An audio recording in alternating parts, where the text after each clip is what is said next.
30,000 টাকা সুদ ইউরিয়া 10 টাকা মাসে টাকা সুদ ইউরিয়া নিয়ে করছি। বেহা বিলে পানিতে তলিয়ে গেল কৃষকের স্বপ্ন, দিশেহারা মোহাম্মদ রিটন মিয়ার পরিবার। কিশোরগঞ্জ জেলার হোসেনপুর উপজেলার বিন্না হারাঞ্জা গ্রামের কৃষক মোহাম্মদ রিটন মিয়া এবার বেহাবিলে 17 কাঠা জমি ভাগে নিয়ে ধান চাষ করেছিলেন। ভালো ফলনের আশায় প্রায় 30,000 টাকা সুদে ঋণ নিয়ে জমিতে ধান আবাদ করেন তিনি। কিন্তু টানা বৃষ্টি ও পানি বৃদ্ধিতে তার পুরো ধান ক্ষেত পানির নিচে তলিয়ে গেছে। ফসল বাঁচাতে এখন মরিয়া হয়ে চেষ্টা করছেন এই কৃষক। কিন্তু এলাকায় তীব্র শ্রমিক সংকট থাকায় প্রতি কাটা ধান কাটার জন্য 1500 টাকা মজুরি ঘোষণা করেও কোনো শ্রমিক পাচ্ছেন না তিনি। বাধ্য হয়ে কোমর সমান পানির নিচে নেমে নিজেই ধান কাটার চেষ্টা করছেন রিটন মিয়া। দীর্ঘ সময় পানির নিচে ডুবে থাকায় ধানের শীষে চারা গজিয়ে গেছে।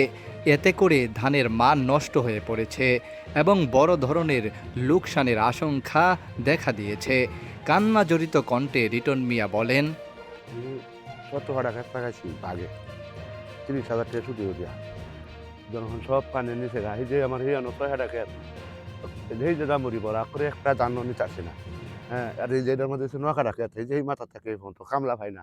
1500 টাকা রুজ করছি তাও কামলা আইয়ে না, বলে পানির মধ্যে সারাদিন ডাল কাটা যেত না।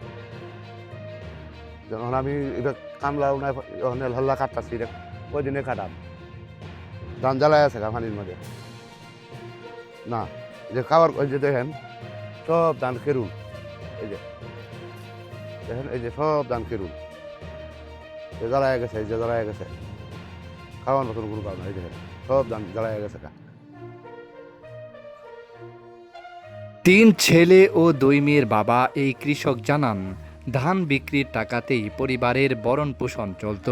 কিন্তু ফসল নষ্ট হয়ে যাওয়ায় এখন পরিবার নিয়ে চরম অনিশ্চয়তায় পড়েছেন তিনি। এদিকে স্থানীয় এলাকাবাসী অভিযোগ করেন, বেহাবিলের খাল দীর্ঘদিন ধরে দখল ও ভরাট হয়ে থাকায় পানি দ্রুত নামতে পারছে না। তারা দ্রুত খাল দখলমুক্ত করে খননের দাবি জানিয়েছেন, যাতে ভবিষ্যতে কৃষকদের এমন দুর্ভোগে পড়তে না হয়।